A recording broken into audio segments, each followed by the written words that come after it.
Hello and welcome to this week's Glasstire Top 5. It is the week of June 13th, 2019. I'm Brandon Zech. I'm Henry G. Sanchez. And you might be one of our first repeat Top 5 guests. You're kidding, really?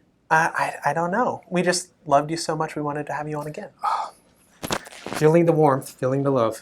Of course, Henry Sanchez, Houston-based artist, writer, little bit of everything. Mostly art, but thanks to, Glasstire, yourself, Rainey, and Christina, I have an opportunity to contribute some pieces, and I'm very honored to be part of the sort of the Glasstire team, I suppose. So at number 5, we have Cuerpos Unidos. This is going to be at the Museum of Human Achievement in Austin, Texas. This is curated by 2 performance artists.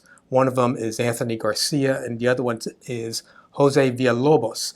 Now, these 2 performance artists, their works are mostly about issues of identity, particularly queer identity, and how they challenge sort of Hispanic and Mexican-American masculinity.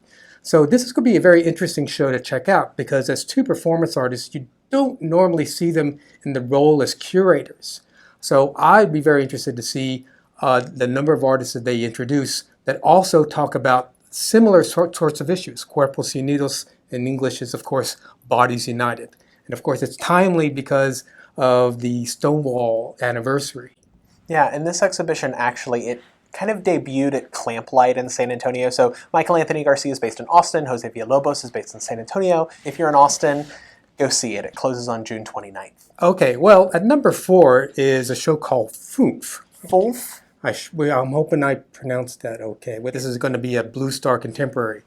Tell me a little bit more about this show. So this exhibition, it features 4 artists that have participated in the 5th year of Blue Star's residency exchange program. So every year, 4 Bexar County artists are chosen, that's San Antonio area. Artists are chosen to spend a couple months in Berlin at a museum at a residency over there. Kind of coming out of the residency are exhibitions happening at Blue Star. This time around, it's 4 artists, Amada Miller, Andre Renteria, Ethel Shipton, and Jared Diaz. You'll be able to see what they produced, right? Yeah, the theme is no theme, but the theme is also spending some time in a studio in a different place and seeing what that makes you cook up. Number 3 this week is at Tally Dunn Gallery in Dallas, and it's a show of works by Helen Altman titled Oasis. The show opens June 15th. It closes August 10th.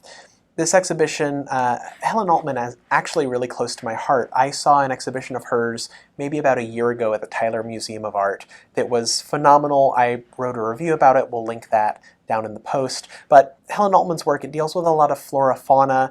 There's images of birds in this work. There's images of trees, forests. Not to make it to seem too bucolic, because she's using sort of everyday materials, some industrial materials, which is a very sort of interesting kind of tension when you think about it, because what we consider nature ceases to sort of exist after a certain time because it changes. It's very malleable. Nature is not quite the sort of romantic, notion that we have. So how we depict nature really depends on the kinds of not just what's out there, but what we have to use to depict them. At number 2 is Emily Peacock at Jonathan Hobson Gallery here in Houston, Texas. Emily Peacock is a photographer, but this is about the various sort of different kinds of roles that she plays in life. In addition to being a photographer, she's also a sculptor. She's also a mother, a wife. She's also a stand-up comedian, believe it or not. She's actually really quite funny. That's true. The work that you see here is not going to be a traditional sort of photography, and the sculptures that you see are going to be things that may kind of creep you out. It creeped out my sister when I went to go take her. But I think what she does sort of represent is sort of a modern day type of vanitas in her work, meaning that I am here, but not here for very long.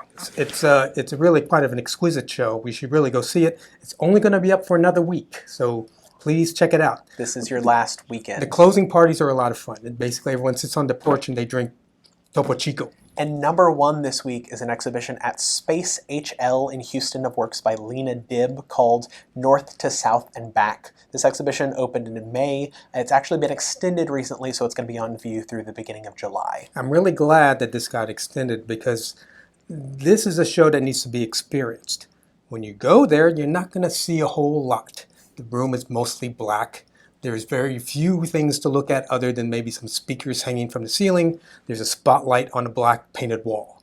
What you're there to do is to listen to all of these various different bird calls, migratory birds from Texas.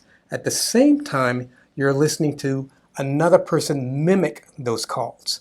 But rather than hearing it in just one particular location, the different sorts of sounds move from one type of speaker to another side of the room, and they create sort of a pattern, a migratory pattern, of course. I think this is a real breakthrough for this particular artist, and I hope you go experience this art. That's the list. That's the list, and go see some art. Go experience some art.